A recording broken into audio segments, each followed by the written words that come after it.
100 நாள் சாதனை எங்களுடைய மாண்புமிகு முதல்வர் அவர்கள் அறிவித்த திட்டங்களை தொட்டி மிகப்பெரிய திருத்துறைப்பூண்டியில் சுமார் 3000 பேர் கொண்ட பொதுக்கூட்டம் ஒன்று நடத்தினோம். அந்த பொதுக்கூட்டத்தில் மாண்புமிகு முதல்வர் அவர்கள் விவசாயிகளுக்கு அறிவித்த திட்டங்களையும் மற்றும் மருத்துவம், கல்வி, நிறைய துறைக்கு மாண்புமிகு முதல்வர் அவர்கள் நிறைய அறிவிச்சிருக்கிறாங்க. இன்னும் நிறைய அறிவிக்க போறாங்க.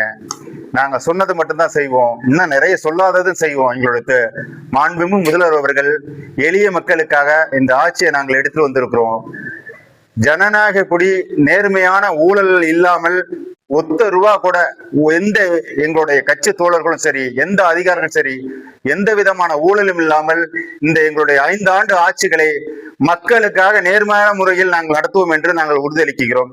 திருவாரூர் தெற்கு மாவட்டத்தில் நாங்கள் நேற்று நடந்த 100 நாள் சாதனையை இன்னும் ஒவ்வொரு வருடமும் அதை மக்களுக்கு நிறைய நலத்திட்ட உதவிகளும் எங்களுடைய கட்சி தோழர்கள் மூலியமாக இருக்கிற ஏழை எளிய மக்களுக்கு நாங்களும் முன் வந்து செய்ய தயாராக இருக்கிறோம். எங்களுடைய முதல்வர் அவர்கள் அறிவிச்சபடி படிப்படியா எல்லா பணிகளும் நாங்க நலத்திட்டங்களும் மாண்புமிகு முதல்வர்கள் அறிவிச்ச அனைத்தும் நாங்க படிப்படியா செய்ய கடமைப்பட்டிருக்கிறோம்.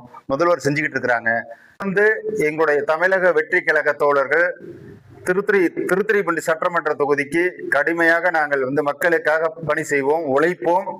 எளிய மக்களுக்காக எங்களுடைய ஆட்சி இருக்கு. எங்களுடைய முதல்வர் ஆணைக்கிணங்க எங்களுடைய கழக பொதுச்சாளர் அண்ணன் புசி ஆனந்த் அண்ணன் அவர்களுடைய வழிகாட்டுதல்படி நாங்கள் மக்கள் பணி தான் எங்களுடைய முழு நேரமும் 24 பேரும் மக்கள் பணிக்காக நாங்கள் தயாராக இருக்கிறோம் என்பதை தெரிவித்துக் கொள்கிறேன்.